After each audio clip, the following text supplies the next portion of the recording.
আজকের মানব সভ্যতাকে ধরে রাখার জন্য মাদ্রাসা শিক্ষার কোনো বিকল্প নেই।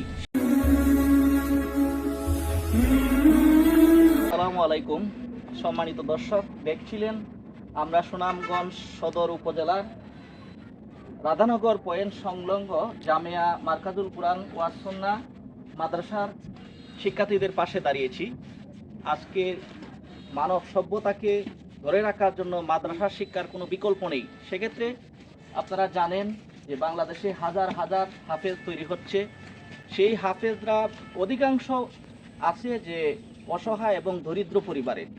এই দরিদ্র পরিবারের মেধাবীদের পাশে দাঁড়ানোর জন্য আমি আপনি মুসলিম উম্মাহ, ইসলামকে যারা ভালোবাসেন, কোরআনকে যারা ভালোবাসেন, আখিরাতমুখী যাদের জীবন, তারা এই মাদ্রাসা ছাত্রদের সহযোগিতা করার জন্য, মাদ্রাসার সহযোগিতার জন্য এগিয়ে আসতে পারেন, এই আহ্বানটুকু রাখতে পারি আপনাদের কাছে। সম্মানিত দর্শক, আমরা এখন কথা বলবো এই মাদ্রাসার একজন শিক্ষক আছেন, শিক্ষকের সাথে আসলে মাদ্রাসার কি কি সমস্যা আছে, এই সমস্যা সংক্রান্ত বিষয়ে আমরা সবাই এগিয়ে আসবো মাদ্রাসার সহযোগিতার জন্য, ছাত্রদের উন্নয়নের জন্য, মাদ্রাসা উন্নয়নের জন্য। সালামু আলাইকুম। ওয়ালাইকুম আসসালাম।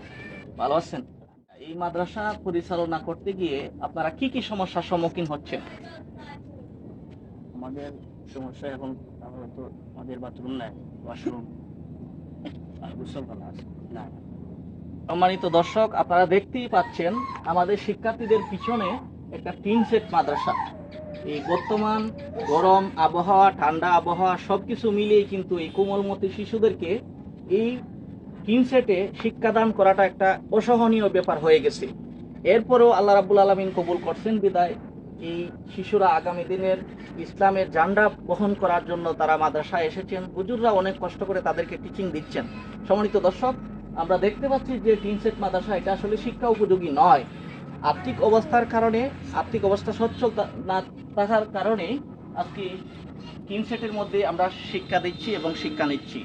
সম্মানিত উপস্থিতি, আমি জনাবের সাথে কথা বলে যতটুকু বুঝতে পারছি যে এই মাদ্রাসার এখনই যে জিনিসটা বেশি প্রয়োজন সেটা হচ্ছে একটা টিউবওয়েল, যে টিউবওয়েলের মাধ্যমে আজকের এই গ্রামের কোমলমতি শিশুরা বিশুদ্ধ পানি পান করবে এবং সেই টিউবওয়েলের পানি দিয়েই তারা ওযু করবে, গোসল করবে, তাদের অন্যান্য কাজগুলি সমাধান করবে। সম্মানিত উপস্থিতি, তাহলে আমরা এই মাদ্রাসার সহযোগিতার জন্য আমরা আসতে পারি একটা ভালো টিউবওয়েল দেওয়ার জন্য, আমরা আসতে পারি একটা ভালো গোসলখানা দেওয়ার জন্য, আমরা আসতে পারি একটা ভালো অজুখানা দেওয়ার জন্য, আমরা আসতে পারি একটা ভালো ওয়াশরুম দেওয়ার জন্য। সম্মানিত দর্শক, তাহলে আপনারা অবশ্যই বুঝতে পারছেন যে আমাদের আগামীর আলেম, আগামীর কোরআনের হাফেজ তৈরি হচ্ছে যারা, তাদের পিছনে যদি আমরা এই শ্রমটা দিই, এই সহযোগিতা করি, এই প্রত্যাশা করি, এই মন মানসিকতা নিয়ে যদি আমরা এই কোরআনের হাফেজদের পাশে দাঁড়াইতে পারি, কিয়ামতের দিন আল্লাহ রাব্বুল আলামিন হয়তো আমাদের এখানে নাজাতের একটা ওসিলা করতে পারেন।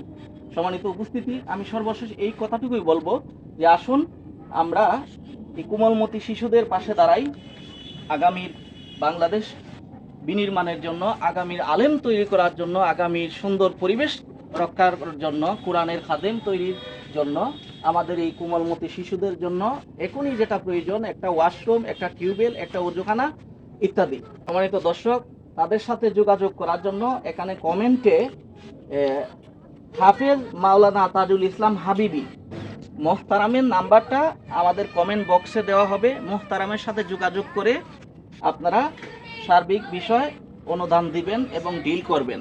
সংশ্লিষ্ট বিষয় এখানে হাফেজ মাওলানা তাজুল ইসলাম হাবিবি মোহতারামের নাম্বার দেওয়া থাকবে কমেন্ট বক্সে। আপনারা মোহতারামের নাম্বারে যোগাযোগ করে মাদ্রাসা এসে সার্বিক বিষয় খোঁজখবর নিয়ে আপনারা উন্নয়নের জন্য এগিয়ে আসবেন, এই প্রত্যাশা রেখে আজকে আপনাদের কাছে বিদায় নিচ্ছি। আল্লাহ হাফেজ।